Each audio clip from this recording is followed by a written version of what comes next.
Dear students, welcome to our medical diagnostic class.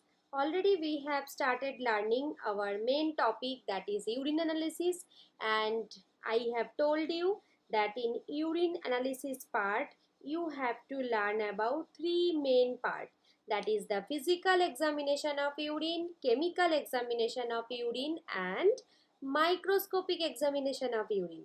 So already we have started with the topic of physical examination of urine, and yesterday we have learned about two parts, that were volume and color. Today also we are going to finish two more parts, that is appearance and odor.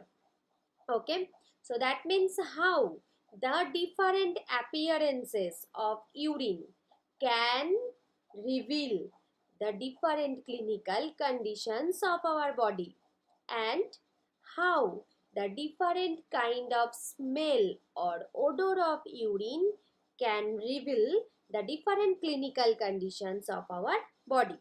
So, in the appearance, the first point is like that the normal urine color that varies from light yellow to deep amber colored. Okay, sometimes the body can be dehydrated, so at that time the color can be quite deeper. But if we will take the water in quite large volume, so automatically the urine color will be light yellow and it will come to the normal range. So urine color sometimes may vary depending upon the diet and fluid intake, if any, consumed by the patient. The color of urine is sometimes related to a pigment that is called as the urochrome. So what is urochrome? The degree of color also depends on whether the specimen is concentrated or diluted. Like if the patient has been taken the urochrome pigment with the help of any kind of diagnostic procedure or any kind of medical procedure, then the color can be changed. So the color or the appearance of the urine basically depends upon the specimen, that is concentrated specimen or that is diluted specimen. Now, the normal urine is usually clear in nature if the pH means the acidity or alkalinity of the urine, if the pH is alkaline, that may be observed due to the precipitation of the phosphate, because usually the normal urine are quite acidic in nature. Such urine should be centrifuged before analysis. If it is alkaline, then only it should be centrifuged. Turbidity due to the presence of chyle, that can be called as the chylomicron also. Just remember, chylomicron is one kind of lipid molecule. Okay, like the high density lipoprotein, low density lipoprotein. Actually, chylomicron is one kind of lipoprotein or lipid present in our body. So the turbidity can be caused due to the presence of the chylomicron in the urine, but it cannot be centrifuged, but required filtration using a special cellulose filter that can have the 0.1 mm diameter, less than 0.1 mm diameter, and it is confirmed with the help of ether test which the dissolve the chylomicron. So if the chylomicron will be present and the turbidity will be occurred, then simply for doing the other kind of test, before that you have to do that one another test. Okay, and you can confirm that with the help of the ether test. Okay, now the next one, a normal urine is usually clear. It may appear cloudy if the amorphous phosphates are present in alkaline urine or amorphous urates in the acidic urine. Just remember, this is very important. That is in normal case. Okay.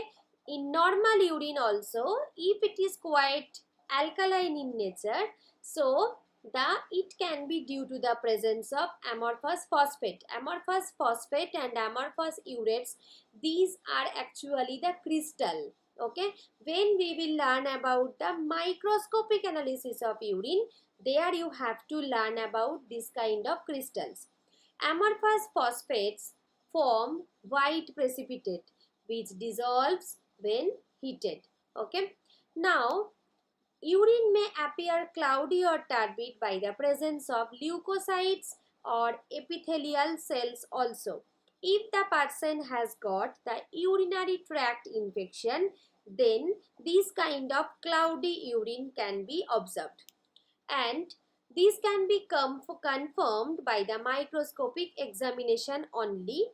And I think you have heard about that the doctor has advised the patient to go for the routine and culture of urine test. Okay, routine urine test means simple physical, chemical and microscopic analysis will be done, but the culture means you have to make the growth of bacteria.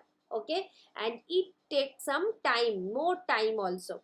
So if the person is having the urinary tract infection or UTI, so the bacteria can also cause the cloudiness or the mucus or hazy appearance in the urine. Fat and chyle give urine a milky color, and presence of RBC can also give the color like smoky appearance, or somehow it can be reddish in color. Now the odor. Usually the fresh urine has a very mild odor of ammoniacal smell. Presence of ketone bodies give the sweety or fruity smell. Ketone bodies can be of three types. Okay, that can be acetone, that can be acetoacetic acid, and that can be beta hydroxybutyric acid. So if the ketone bodies will be present in the urine, it can give the sweety or fruity smell. And the contaminated urine with the bacteria, that can give some pungent or the putrid smell.